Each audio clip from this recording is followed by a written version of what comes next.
So hey guys, welcome back to another breakdown video of the Great Ruler season 2 and I hope कि तुम लोग आज के इस वीडियो के लिए मेरी तरह बहुत ज्यादा एक्साइटेड हो गए। और जिन लोगों ने भी अभी तक प्रीवियस एपिसोड को चेकआउट नहीं किया तो क्या कर रहे हो यार। ये वीडियो देखने में तुम्हें तभी मजा आएगा जब तुम इससे पहले वाला जो ब्रेकडाउन वीडियो है उसे देख लोगे। तो जाके चेकआउट जरूर कर लेना अगर तुमने इससे पहले का वीडियो नहीं देखा है। तो चलो फिर अब इस वीडियो को शुरू करते हैं। सो गाइस, वीडियो को स्टार्ट करने से पहले मैं तुम्हें बता दूं कि कहानी में अब तक हुआ क्या है। सो बेसिकली कहानी में हुआ ये कि जब मूचन का सामना यहाँ पे हो जाता है ना एक ट्रू सोवरीन से, तो भाई इसकी मदर आ जाती है और उसकी जो स्प्लिट बॉडी थी वो यहाँ पे येलो ड्रैगन सोवरीन को सेकंड्स में हरा देती है। इवन कि ब्लैक ड्रैगन सोवरीन को भी यहाँ पे उल्टे पर भागने पे मजबूर कर देती है। साथ ही इतने सालों बाद माँ और बेटे का रियूनियन भी होता है और इमोशनल वाला काफी एपिसोड था। और by the end of the episode हमें पता चला था कि असल में जो मूचन की मदर है वो इस वक्त कहाँ रहती है। साथ ही वो उस एल्डर को भी चैलेंज कर देती है कि अगर उसने उसके बेटे को जरा सा भी हर्ट करने का सोचा ना, आंटी जी जो है वो उसकी खटिया खड़ी कर देंगी। और बस यही से आज के इस वीडियो की शुरुआत होती है। तो गाइस, वीडियो के स्टार्टिंग में ही सबसे पहले हम एकेडमी के उन स्टूडेंट्स को देख पाते हैं जिनको बचाने के लिए नॉर्दर्न हेवन स्पिरिचुअल एकेडमी के जितने वो जाबाज हीरो रहे हैं, फिर चाहे उनको कोई एक सिंगल स्पेल ही क्यों ना आता हो, लेकिन अपने जूनियर्स को बचाने के लिए उन्होंने जी जान लगा दिया था। हाँ जी, यही सारे जूनियर्स जो है इन्हें हमें दिखाया जाता है जो कि बेसिकली इस वक्त उन्हीं हीरोज को श्रद्धांजलि देने के लिए जा रहे थे, जिनमें हमें मिस्सू को दिखाया जाता है। और वो यही सारी बातें इमेजिन करते हुए आगे बढ़ती है कि आज से कुछ दिन पहले हम सभी ने कितना भयानक मंजर देखा। मौत तो बिल्कुल हमारे दरवाजे पर दस्तक दे चुकी थी, लेकिन शुक्र है हमारे हीरोज थे जिन्होंने कि हमें बचा लिया। यहाँ पे हमें वो सीन दिखाया जाता है जब मिस लूली और यहाँ पे जो मूचन है इन दोनों ने मिलकर सामना किया था उस ड्रैगन का। और रेस्ट ऑफ द स्टोरी तो तुम्हें पता ही है। इस दौरान यहाँ पे हमें ये भी पता चलता है कि भाई ब्लैक ड्रैगन सोवरीन समेत जो बाकी के लोग थे ना, इन तक को भी मूचन की मदर ने जाने से पहले निपटा दिया था। अब अगर तुम्हें याद होगा तो लास्ट में जब ये एस्केप कर रहा था ना पोर्टल बना के, तो तब उन्होंने अपना एक सिंगल सा अटैक इस ओर बढ़ा दिया था। यहाँ पे हमें सूलिंगर की ग्रेव का सीन दिखाया जाता है और सभी की आंखें नम थी क्योंकि उन्होंने बहुत ही काबिल पर्सन को खो दिया था। सभी को पता था कि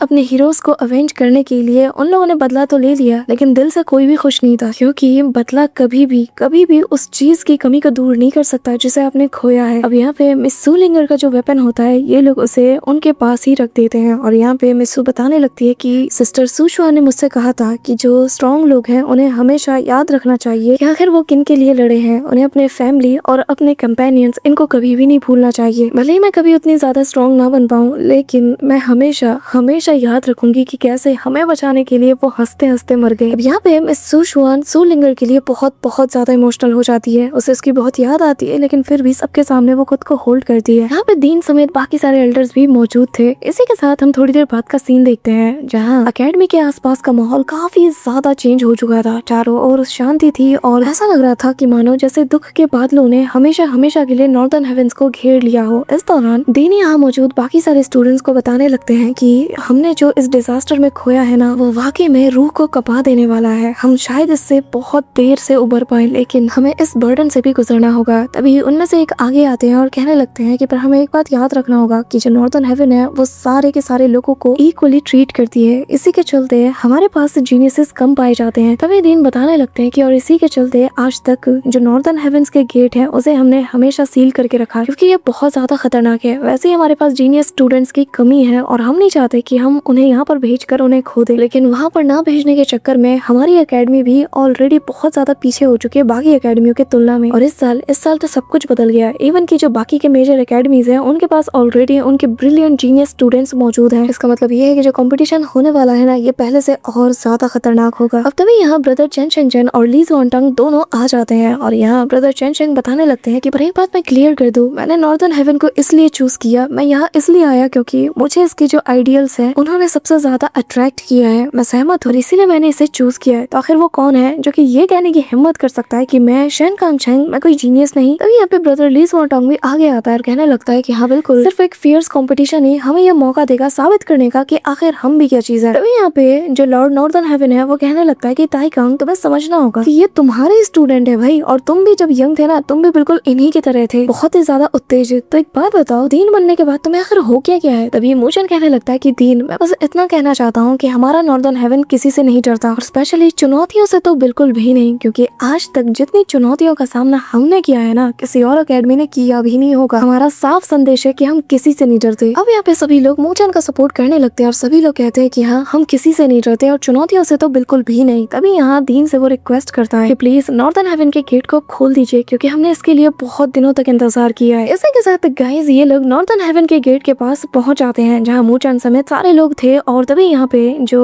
नॉर्दर्न हेवन के लॉर्ड है वो यहाँ उस गेट के सामने मौजूद थे। लेकिन अंदर जाने से पहले वो सभी लोगों को एक बात क्लियरली बता देते हैं कि इस नॉर्दर्न हेवन गेट के अंदर ट्रेनिंग करना ये सिर्फ टॉप 10 हेवनली रैंकिंग के स्टूडेंट के लिए लिमिटेड है, जिसका मतलब मूचन तुम इस बार इन्हें ज्वाइन नहीं कर रहे हो। और चिंता मत करो, आगे आने वाले 6 महीने तक ना मैं खुद तुम्हें ट्रेन करूंगा। अब ये सुनकर मूचन का चेहरा उतर जाता है और वो कहने लगता है कि पर मैं फिर भी सबके साथ रहना चाहता हूँ, और उससे भी बढ़कर ये कि मैं आपसे अकेले स्पेशल ट्रीटमेंट हासिल करूँ, ये तो नॉर्दर्न हेवन के उसूलों के खिलाफ है ना। अब यहाँ पे सभी लोग सीधा एल्डर की ओर देखने लगते हैं। तभी यहाँ वो भड़क जाते हैं और कहने लगते हैं कि तुम्हें पता क्या है इसके बारे में। Northern heaven gates spiritual energy को राइज करने में बहुत ज्यादा मदद करते हैं, लेकिन तुम्हारी जो लाइटनिंग गॉड फिजिक है उसकी कुछ अलग ही रिक्वायरमेंट्स है जिसे तुम्हें जल्द से जल्द पूरा करना होगा अगर तुम स्ट्रॉन्ग बनना चाहते हो तो। अगर मैं शॉर्ट में कहूँ तो जो ट्रेनिंग मैं तुम्हें देने वाला हूँ ना, इससे टेलर ट्रेनिंग कहा जाता है। अब ये सुनकर ना मूचन लूली की तरफ देखते हुए मन में कहने लगता है कि तो मतलब मुझे 6 महीना बिना उसे देखे बिताना होगा। हाँ, बड़ा मुश्किल काम है यार। तभी यहाँ पे नॉर्दर्न हेवन लॉर्ड आके कहने लगते हैं कि अपना दिमाग क्लियर करो, ठीक है? ये सब जो भी तुम्हारे दिमाग में गंदगी है ना, इसे बाहर निकालो। मैं पैदाइशी बूढ़ा नहीं हुआ हूँ, मैं जवानी से गुजर के बूढ़ा हो चुका हूँ। अब यहाँ से निकलो और लाइटनिंग टेरिटरी में जाकर प्रॉपरली वहाँ ट्रेन करो। अब ये कहते हुए वो उसके भेजे में ना अपनी सारी बातें घुसा देते हैं। अब तभी वो उससे कहने लगते हैं कि तुम्हारी जो लाइटनिंग गॉड फिजिक टेक्निक का जो लेवल है ना, उसे देखकर तो मुझे मेरी रेपुटेशन की फिक्र होती है, इसलिए मैं तुम्हें कमजोर पड़ने नहीं दे सकता, समझ रहे हो ना तुम। अब यहाँ पे बात क्लियर हो जाती है कि मूचन जाएगा नॉर्दर्न हेवन के लॉर्ड के साथ और बाकी सारे लोग दीन और दूसरे एल्डर के साथ जाएंगे और ये दोनों मिलकर बाकी सारे स्टूडेंट्स को प्रोटेक्ट करेंगे। लेकिन जाने से पहले वो सभी को आगाह कर देते हैं कि अब जो खतरे का सामना तुम करने वाले हो ना, ये पहले से ज्यादा बढ़ चुकी हो। अब यहाँ पे गेट ओपन होने लगता है और सभी लोग दीन और बाकी सभी को रिस्पेक्ट देते हुए अंदर की ओर जाने लगते हैं, लेकिन बेचारा मूचन वहीं पे खड़ा होकर देखता रह जाता है। और यहाँ पे जाते हुए सिस्टर शुशुआन से कहने लगती है कि मूचन चलो साथ मिलकर प्रैक्टिस करते हैं और जब हम दूसरी बार मिलेंगे तो उम्मीद करते हैं कि दोनों ही पहले से ज्यादा स्ट्रॉन्ग हो चुके होंगे। कुछ यहाँ पे ऐसे लोग भी थे जो कि जाते हुए भी मूचन की टांग खींचते और कहने लगते हैं कि चिंता मत करो, मिस लूली का ख्याल हम रख लेंगे, जाओ जाओ तुम ट्रेनिंग करो, उसके लिए हम हैं उसका ख्याल रखने के लिए, ठीक है? अब यहाँ पीछे से उसके जले पे नमक छिड़कने के लिए जो ब्रदर ली ज़ोंगटांग है ना, वो कहने लगता है मूचन मेरे ख्याल से उन्होंने बिल्कुल सही कहा। वैसे भी लॉर्ड बेइमिंग की जो रेपुटेशन है स्पेशली लाइटनिंग गॉड फिजिक्स को लेकर, तो इसके लिए भाई ये चीज ज्यादा मैटर करती है, तो तुम्हें उनके रेपुटेशन का ख्याल रखते हुए खुद को ट्रेन करने पे फोकस करना चाहिए। तो मेरे दोस्त तैयार हो जाओ अगले 6 महीने तक के लिए अपनी बॉडी को लाइटनिंग टेरिटरी में झोंकने के लिए। Enjoy yourself, bye. अब यार सभी लोग ताने दे रहे थे, ब्रदर शेंग कैसे पीछे रह सकता था? वो कहने लगता है कि उम्मीद करता हूँ कि यार 6 महीने में तुम पीछे ना रह जाओ मुझसे। आगे तो तुम कभी निकल नहीं सकते, लेकिन हाँ थोड़ा ख्याल रखना, ज्यादा पीछे मत रह जाना वरना फिर मजा नहीं है। अभी बस लूली की बारी आती है जिसे देखकर मूचन कहता है कि हाँ मैं तुम्हें अगले 6 महीने तक के लिए देख नहीं पाऊंगा, आई नो। लूली इससे कहने लगती है कि खुद का ख्याल रखना और यहाँ बहुत मन लगा के ट्रेनिंग करना, और देखते हैं कि 6 महीने बाद हम दोनों में ज्यादा स्ट्रॉन्ग कौन निकलता है। ये कहते हुए वो जाने लगती है, लेकिन लूली का हाथ पकड़ते हुए मूचन उसे अपनी तरफ पुल करता है, जिसके बाद उसके कानों में कुछ कहता है, जिस पे लूली कहती है कि ठीक है ये हमारा वादा रहा, जब हम सभी लोग सेक्युलेशन के लिए निकल रहे होंगे तब मैं तुम्हारा वहाँ इंतजार करूंगी। ये कहते हुए लूली यहाँ से चली जाती है। तभी यहाँ लॉर्ड बेइमिंग कहने लगता है कि बच्चे चलो अब हमारी बारी। वैसे भी लाइटनिंग गॉड फिजिक को लाइटनिंग टेरिटरी में ट्रेनिंग करना, वो भी नॉर्दर्न हेवन गेट के स्पीड के साथ मैच करना थोड़ा सा ट्रिकी होने वाला है, बट मुझे उम्मीद है कि तुम कर लोगे, चिंता मत। जिसमें मूचन में एक्साइटेड होते हुए कहने लगता है कि सीनियर चिंता मत कीजिए, वैसे भी आसान रास्तों पे चलने का मुझे कोई शौक नहीं। अब यहाँ उसके इस साहस को देख करना जो नॉर्दर्न हेवन के लॉर्ड बेइमिंग है वो बहुत ज्यादा खुश हो जाते हैं। कहने लगते हैं कि जब मैं तुम लोगों को देखता हूँ और तुम्हारे जैसे बाकी के स्टूडेंट्स को, मुझे बहुत ज्यादा प्राउड फील होता है, और फिर मुझे यकीन भी होता है कि जब तक तुम्हारे जैसे स्टूडेंट नॉर्दर्न हेवन के पास है तो इसका फ्यूचर ब्राइट है। जिसपे मूचन कहता है कि तो फिर चलिए साथ मिलकर हम नॉर्दर्न हेवन का नाम खूब रोशन करेंगे। अब यहाँ नॉर्दर्न हेवन के लॉर्ड बेइमिंग बताने लगते हैं कि जितना तुम सोच रहे हो ना ये काम इतना भी आसान नहीं है, क्योंकि जो नॉर्दर्न हेवन का जो क्राइसिस है इस वक्त वो रेपुटेशन से ज्यादा सर्वाइवल का मैटर बन चुका है। और वैसे भी ओल्ड एंसेस्टर वुलियांग, इसका तो तुमने सुना ही होगा, एवन की डेमोनिक ड्रैगन पैलेस भी उसे अपने पास वापस नहीं ला पाई। तभी मूचन कहने लगता है कि अब जब आपने बात छेड़ी है तो फिर मैं भी कहना चाहता हूँ कि मुझे भी कुछ अजीब सा लग रहा है। ऐसा लग रहा है कि तूफान से आने से पहले की एक बहुत बड़ी खामोशी को हम फेस कर रहे हैं। जिस पे वो बताने लगते हैं कि हाँ तुम्हारी बात सही भी हो सकती है और नहीं भी, लेकिन मैं इतना जानता हूँ कि जो सेंट स्पिरिचुअल एकेडमी है उनके भी बहुत बड़े बड़े एम्बिशंस हैं, याद रखना उन्हें भी हम हल्के में नहीं ले सकते। ये सुनकर मूचन कहता है कि पर क्यों, सेंट स्पिरिचुअल एकेडमी आखिर इन सब से उनका क्या फायदा है? नॉर्दर्न हेवन को डिस्ट्रॉय करने से उन्हें क्या हासिल होगा? यहाँ पे मूचन पूरी तरीके से शॉक्ड हो जाता है जब ऐसे सवालों सुनता है। यहाँ पे नॉर्दर्न लॉर्ड बताने लगते हैं कि लड़के तुम बहुत छोटे हो, अभी तुम्हें आइडिया ही नहीं कि लोग अपने फायदे और नुकसान के लिए किस हद तक जा सकते हैं। अभी तुमने दुनिया देखी नहीं है ना, इसलिए तुम्हें आइडिया नहीं है। बस इतना जान लो कि जो ग्रेट 1000 वर्ल्ड है इनके जो फोर्सेस है ना ये डीपली एक दूसरे से ही कनेक्टेड है, या फिर मैं ये कहूँ कि एक दूसरे से ही बहुत बुरी तरीके से उलझे हुए हैं। अभी यहाँ पे हमें जी शुआन के ग्रैंडफादर समेत मार्शल एंड सिस्टर लिन दोंग को भी दिखाया जाता है, साथ ही शाओयान के मास्टर याओ लाओ और शाओयान इन दोनों को भी हमें दिखाया जाता है। जिसके बाद सीनियर बिंग मी मूचन को बताने लगते हैं कि जो तुम एक तरफ से देख रहे हो वो असल में किसी बहुत बड़े से सर्टन फिगर का एक छोटा सा चेस पीस है। ये कहते हुए मूचन की तरफ वो उस पीस को थ्रो करते हैं, जैसे मूचन कैच करते हुए कहने लगता है कि इससे फर्क नहीं पड़ता कि वो एक चेस पीस है या पूरा का पूरा बोर्ड। अगर वो हमसे टकराने की कोशिश करेंगे ना तो उस गेम के साथ साथ उनके बोर्ड को भी हम तोड़ के रख देंगे और सभी को पीछे छोड़ देंगे। अब गाइस वी ऑलरेडी नो कि सेंट स्पिरिचुअल एकेडमी से मूचन को बस एक ही बंदा याद आता है और वो है जी शुआन। अब यहाँ से मूचन की हार्ड ट्रेनिंग शुरू हो जाती है, जहाँ पर उसे स्टार्टिंग के 3 महीने अपनी बॉडी को टेम्पर करना होगा, वो भी लाइटनिंग टेरिटरी में, जहाँ मूचन को देख पाते हैं, जहाँ पे भाई मूचन के ऊपर एक के बाद एक काफी सारे लाइटनिंग ड्रैगन्स के जरिए से हमला किया जाता है। अब यहाँ उसकी बॉडी को उसे टेम्पर करना था तो वो इन सारे पेन को इंडोर करने की कोशिश करता है और तुम यहाँ पे इसकी फटीचर वाली हालत देख के बता सकते हो कि भाई इसे कितना ज्यादा पेन हो रहा होगा। वहीं दूसरी तरफ नॉर्दर्न हेवन गेट के अंदर ब्रदर शेंग कांगशेंग की भी यही हालत थी और यहाँ वो भी खुद को ट्रेन करने में लगा हुआ था और इसकी हालत भी बहुत खराब थी, लेकिन हर एक पेन के साथ वो लोग स्ट्रॉन्ग बनने के एक और कदम आगे निकल चुके थे। अब यहाँ पर सभी लोग यहाँ पे खुद की बॉडी को टेम्पर करने में लग जाते हैं और यहाँ जो बाकी के लोग थे 3 समय वो यहाँ पे इनकी निगरानी कर रहे थे। इस दौरान मूचन जो कि लगातार कई महीनों से ट्रेनिंग किए जा रहा था, जहाँ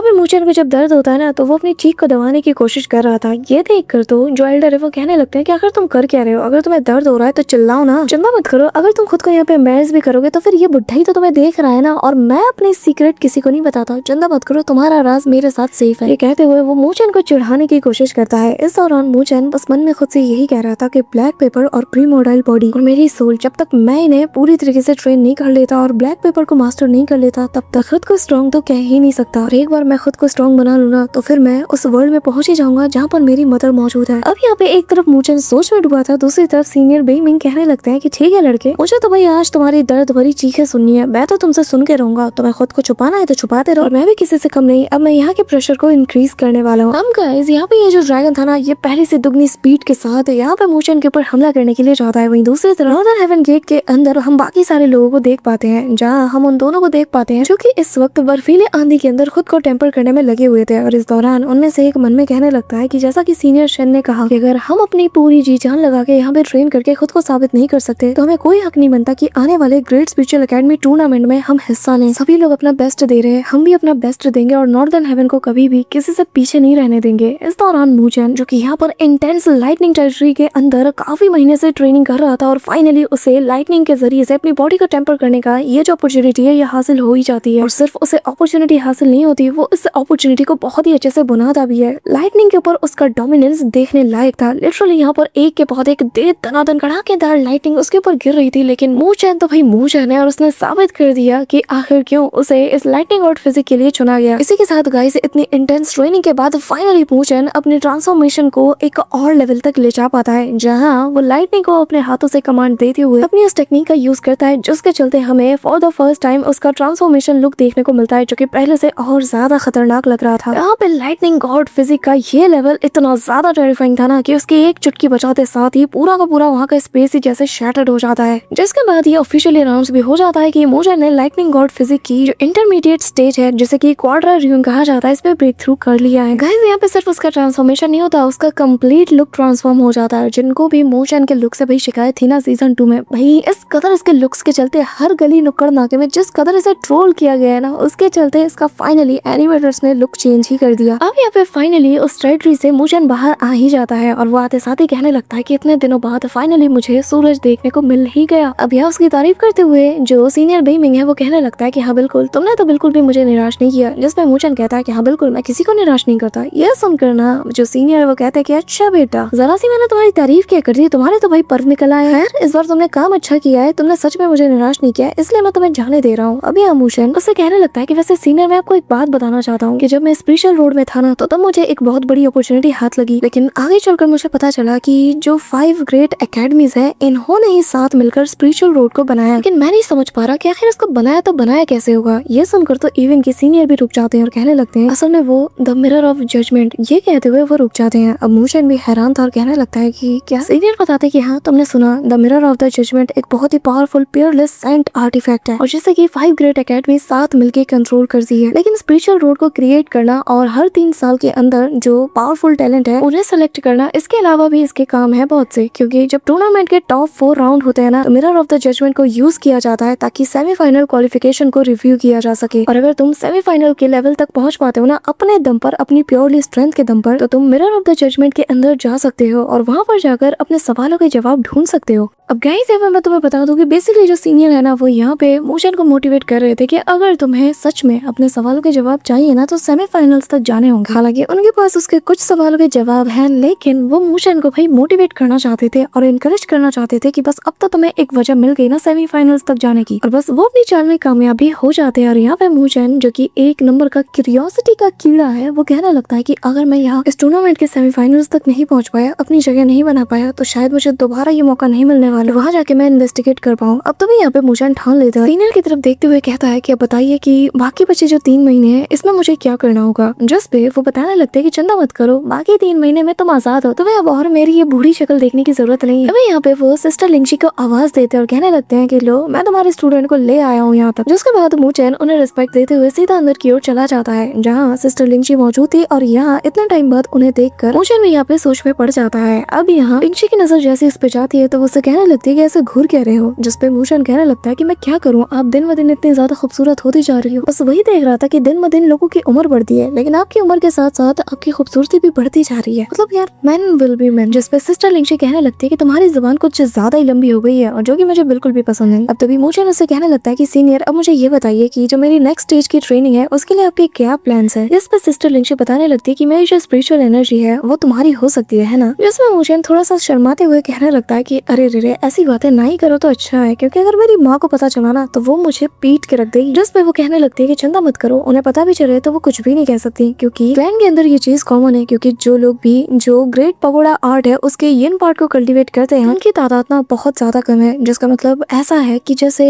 एक सर्टेन पॉइंट में आकर अटेंडेंस को खुद को इसके आगे सैक्रिफाइस करना ही पड़ता है, ताकि वो लोग उन लोगों को एम्पावर कर पाए जो कि द ग्रेट पगोड़ा आर्ट के यंग पार्ट को कल्टीवेट करते हैं। अब ये सुनकर तो मूशन खुद भी हैरान था, और तभी वो कहने लगता है कि क्या आपके कहने का मतलब ये है कि मेरी मदर ने जानबूझ के आपको मेरा अटेंडेंट बनाया, मतलब कि जानबूझ के आपको मेरे लिए चूज किया। अब ये सुनकर जो सिस्टर लिंची थी ना, वो कहने लगती है कि नहीं, बिल्कुल नहीं, मैं कभी भी आंट जियांग के फैसले पे डाउट नहीं कर सकती। उन्होंने जो किया सही किया, क्योंकि अगर वो नहीं होती तो शायद सालों पहले मैं मारी जा चुकी होती। उनकी वजह से आज मैं जिंदा हूँ। उन्होंने मुझे जिंदा रखा, मुझे माँ का प्यार दिया, उन्होंने मुझे सिखाया। तभी मूशन आगे आता और कहने लगता है कि जब आंखें अंधी हो जाए और वो सच्चाई ना देख पाए, ना कोई फैसला कर पाए, तब दिल से फैसला लेना चाहिए। तो आप बताइए, आपको क्या लगता है कि मेरी मदर ने आपसे झूठ बोला? यहाँ पे सिस्टर लिंची थोड़ी उदास थी और कुछ बोल नहीं रही थी। तभी मूशन उसके पास आकर कान में कहता है कि कहीं इसका मतलब ये तो नहीं कि आप मुझसे जेलस हो। ये सुनकर मिस लिंची कहने लगती है कि आखिर तुम क्या बोल रहे हो। जिस पे वो उसके नाटक करते हुए कहने लगता है कि हाँ बिल्कुल, तो आपके दिल में तो यही ख्याल आ रहा होगा ना कि यार आंट जियांग ने मुझसे झूठ बोला, उन्होंने सब कुछ पहले से ही अपने प्यारे बेटे के लिए प्लान करके रखा, मुझे उसके लिए यूज किया, और अब आपको इस बात का डर है कि अगर आपने उसके मन मुताबिक कुछ भी नहीं किया तो शायद आप उसे खो दोगी, है ना। अभी तभी मूशन उससे कहने लगता है कि जब से आप डिवाइन स्पिरिचुअल माउंटेन से लौटी हो, तो क्या आपने कभी इस बारे में सोचा है कि आखिर मेरी मदर आपके लिए क्या फील करती है। यहाँ पे सिस्टर लिंची थोड़ी सी एम्बैरेस हो जाती है। तभी मूशन उससे कहने लगता है कि माँ आपको बिल्कुल अपने फैमिली की तरह मानती है, भले ही मैं उनका बेटा हूँ, लेकिन आपके और उसके रिश्ते में कभी भी कोई फर्क नहीं पड़ने वाला, और चाहे कुछ भी हो जाए आप हमेशा हमारे साथ रहेंगी, और इसके लिए आपको कुछ वीक होने की जरूरत नहीं। उल्टा आपको तो एक छोटा भाई मिल जाएगा ना, जो कि आपको प्रोटेक्ट करता रहेगा। तो बताओ, ये तो अच्छी डील हुई ना। अभी आप इसकी बातें सुनकर इस लिंची से कहने लगती है कि तुम्हारे पास अभी थोड़ी बहुत ही ताकत है, और इस ताकत के दम पर तुम ये सोच रहे हो कि तुम मुझे प्रोटेक्ट कर पाओगे। जिसमें मूशन कहता है कि इसीलिए तो अब हमें जल्द से जल्द अपनी ट्रेनिंग शुरू कर देनी चाहिए, और बिना टाइम जाया किए जल्द से जल्द काम पे लग जाना चाहिए। अब तुम्हें यहाँ पे सिस्टर लिंची कहने लगती है कि ठीक है, इस बार मैं तुम्हें इस द ग्रेट पकोड़ा आर्ट के यिन पार्ट को लौटा रही हूँ। ये कहते हुए वो यहाँ पर फॉर्मेशन को सेट करना शुरू कर देती है। तभी यहाँ पे मिस सू की आवाज हमें सुनाई जाती है, जो कि यहाँ पर बाहर से नजर रखी हुई थी, और वो बताने लगती है कि इस बार मैं सिस्टर लिंची की जो कोर्टयार्ड है उसके पास ही मौजूद थी और उनके ऊपर नजर बनाए हुए थी। लेकिन इस बार सिस्टर लिंची ने मुझे चेज नहीं किया, बल्कि उन्होंने तो मुझसे कहा कि मैं यहाँ पर रुककर सारी चीजें देखूं, न कि आधी अधूरी बात सुनकर भाग जाऊं। जिसके बाद यहाँ पे वो सारा नजारा देखती है कि कैसे सिस्टर लिंची मूशन के लिए यहाँ पे फॉर्मेशन को सेट करती है। साथ ही उन्होंने तो दीन ताइकांग से एक बहुत ही पावरफुल हाई ग्रेड के सेंट आर्टिफैक्ट को बोरो किया, और मेरे ख्याल से दीन ताइकांग शायद इसे स्प्लिट कंसीलिंग चेस बोर्ड कहते हैं। सिस्टर लिंची ने बताया कि अगर मूशन द ग्रेट पगोड़ा आर्ट को पूरी तरीके से सीखना चाहता है, तो उसके लिए ये सीलिंग आर्टिफैक्ट बहुत ज्यादा जरूरी है, वरना फिर मूशन की मदर इसे डिटेक्ट कर लेंगी, और उन्हें ये चीज बिल्कुल पसंद नहीं आएगी कि सिस्टर लिंची ब्रदर मूशन के लिए इस हद तक गई। अब इसी के साथ गाइस फॉर्मेशन सेट हो चुका था, जिसके सेंटर में दोनों मौजूद थे, एक तरफ मूशन, एक तरफ सिस्टर लिंची, और यहाँ पे मूशन अपने द ग्रेट पगोड़ा आर्ट को एक्टिवेट कर लेता है। अब यहाँ उस आर्टिफैक्ट को भी सिस्टर लिंची एक्टिवेट करते हुए अपने पगोड़ा को भी एक्टिवेट करती है। साथ ही यहाँ पे हमें फॉर्मेशन के नीचे यिन और यांग का सिंबल भी नजर आता है और लिंची बताने लगती है कि ये जो यिन पार्ट है और जो यांग पार्ट है ना तुम्हारी बॉडी में, ये दोनों एक दूसरे से बहुत ज्यादा डिफरेंट है क्योंकि इनमें से एक जेंटल है और दूसरा काफी ज्यादा फियर्स। तो अब अपनी सारी फोकस को एक जगह पे गैदर करो और अपनी सांसों को बिल्कुल नॉर्मल करो और हाँ याद रखना तुम्हें किसी भी चीज से डिस्ट्रैक्ट नहीं होना है। इस दौरान यहाँ पे दोनों पगोड़ा एक दूसरे के साइड बाय साइड स्पिन करते रहते हैं। अब सिस्टर लिंची हैंड साइन बनाते हुए कहती है कि यिन और यांग ये दोनों इस पगोड़ा की अल्टीमेट ताकत है और जब ये दोनों एक दूसरे से मिल जाती है तभी जाकर द ग्रेट पगोड़ा फॉर्म लेता है। और इसी के साथ फाइनली यहाँ पे हम देख पाते हैं कि दोनों पगोड़ा आपस में फ्यूज हो जाते हैं और यहाँ मोचैन का जो यांग पगोड़ा था वो कहीं ना कहीं अपना डोमिनेंस साबित कर ही देता है। वहीं दूसरी तरफ नॉर्दर्न हेवन गेट के अंदर रात हो चुकी थी और इस दौरान जो सुशुआन और जो मिस लुओली है दोनों यहाँ पे शावर ले रही थी और ये जो स्पिरिट पूल था जो कि स्पिरिचुअल एनर्जी से पूरी तरीके से भरा हुआ है, यहाँ पे दोनों शावर लेते हुए एक दूसरे से बात कर रही थी और यहाँ पे मिस सुशुआन को अपनी बहन की याद आ रही थी। यहाँ पे लुओली उसके दर्द को बांटने की कोशिश करती है लेकिन इतनी जल्दी थोड़ी जाएगा। तभी यहाँ पे जो सुशुआन है वो उसे बताने लगती है कि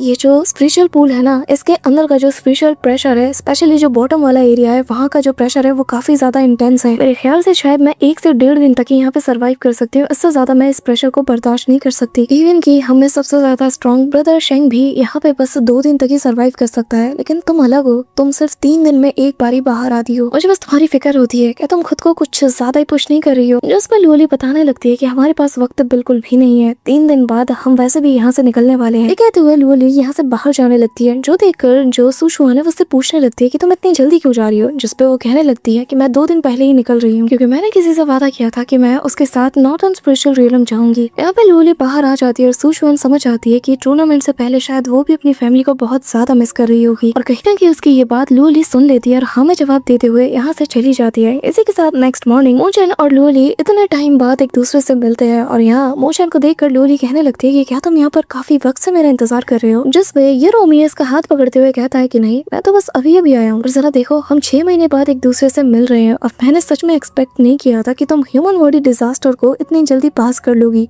यहाँ पर तभी जब इनकी बातचीत चल रही थी तो मोचैन को सीधा यहाँ पे मिस लुओली गले लगा लेती है और इतने टाइम बाद उसने सच में उसे बहुत ज्यादा मिस किया। जिसके बाद ये दोनों अब जाने के लिए तैयार हो चुके थे। ऐसे ही रात का वक्त बीत जाता है जहाँ हम मोचैन के फादर को देख पाते हैं जो कि उस लेटर को ही देखे जा रहे थे जो कि टेबल के ऊपर रखा हुआ था और वो मोचैन का इंतजार कर रहे थे। अभी यहाँ पे मोचैन जैसे अपने फादर को आवाज देता है ना तो वो पुराने वाले अंदाज में अपने बेटे को पुकारने लगता है, पर तभी जैसे ही वो देखता है कि इसके साथ एक लड़की भी मौजूद है तो वो बहुत ही रिस्पेक्टफुल वे में कहने लगता है कि मेरे बेटे तुम घर आ गए, अब ये बताओ आखिर ये यंग लेडी कौन है। लुओली यहाँ पे खुद को इंट्रोड्यूस कराती है और उन्हें ग्रीट करते हुए बताती है कि मेरा नाम लुओली है। अब ये सुनकर उसका फादर कहने लगता है कि अच्छा तो तुम वही लुओली हो, तुम्हारे बारे में मेरे बेटे ने अक्सर अपनी चिट्ठियों में जिक्र किया है। अब अपने फादर को इतना ज्यादा फॉर्मल बिहेव करता हुआ देखकर मोचैन ना सीधा उनसे जाके लिपट जाता है और कहने लगता है कि फादर मैं घर आ गया और फिर उनके कान के पास जाके कहने लगता है कि फादर ये आपकी होने वाली बहू है। अब ये सुनकर उसका फादर कहने लगता है कि क्या बात है, इन सब कामों में तो तुमने मुझे भी पीछे छोड़ दिया। जिसपे मोचैन कहने लगता है कि मेरे पास जो भी टैलेंट है ना ये आप दोनों से मुझे मिला है। जिसपे उसका फादर कहता है कि भला मेरे ऐसे इंसान के पास क्या टैलेंट है, तुम्हारे पास जो कुछ भी है ये सब कुछ बस तुम्हारी मदर से ही हासिल हुआ है क्योंकि वो सच में एक ट्रू जीनियस है। ये कहते हुए वो थोड़ा उदास हो जाता है। अब मोचैन उनका मूड लाइट करने के लिए कहने लगता है कि अरे मैं उस टैलेंट की बात थोड़ी कर रहा हूँ, लड़कियों के मामले में जो मेरे पास टैलेंट है ना ये मुझे आपसे ही तो मिला है। सुनकर उसका फादर मनी मन थोड़ा स्माइल करता है। तभी मोचैन कहने लगता है कि मुझे आपको एक और बात बतानी थी, असल में मैं माँ से मिला। ये सुनकर तो उसके फादर के होश उड़ जाते हैं और तभी वो लुओली से कहने लगता है कि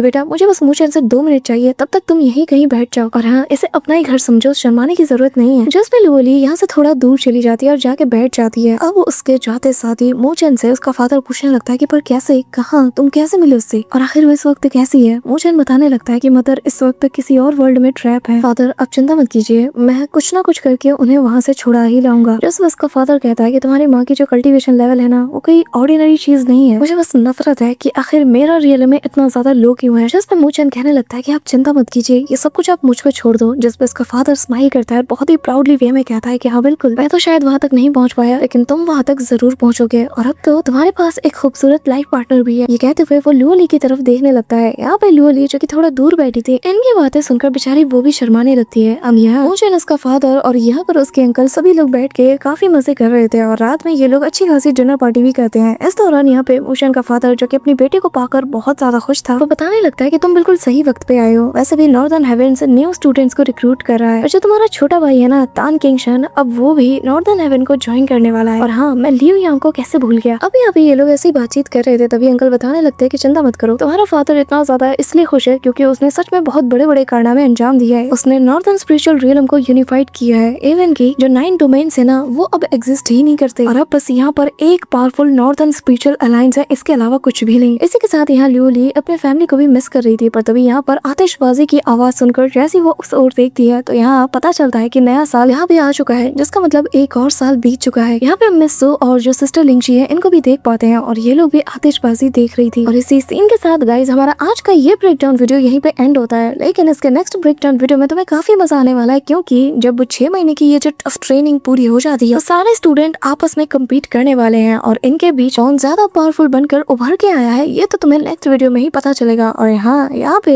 ब्रदर चेंशन और जो मुशन है इनके बीच यहाँ पे हेवनली रैंकिंग की फर्स्ट पोजीशन के लिए फाइट भी होने वाली है। और इवन की खुद जो ब्रदर कांगशेन है वो खुद यहाँ पे मुशन को चैलेंज करता है। और अब नॉर्दर्न हेवेंस की हेवनली रैंकिंग की फर्स्ट पोजीशन को कौन अचीव करता है ये तो तुम्हें नेक्स्ट ब्रेकडाउन वीडियो में ही पता चलेगा। बट इससे पहले गाइस, अगर तुम वीडियो को यहाँ तक देख रहे हो तो मेक श्योर कि तुम वीडियो को लाइक करके चैनल को सब्सक्राइब जरूर कर रहे हो। तो मिलते हैं तुमसे नेक्स्ट ब्रेकडाउन वीडियो के साथ, तब तक के लिए बाय।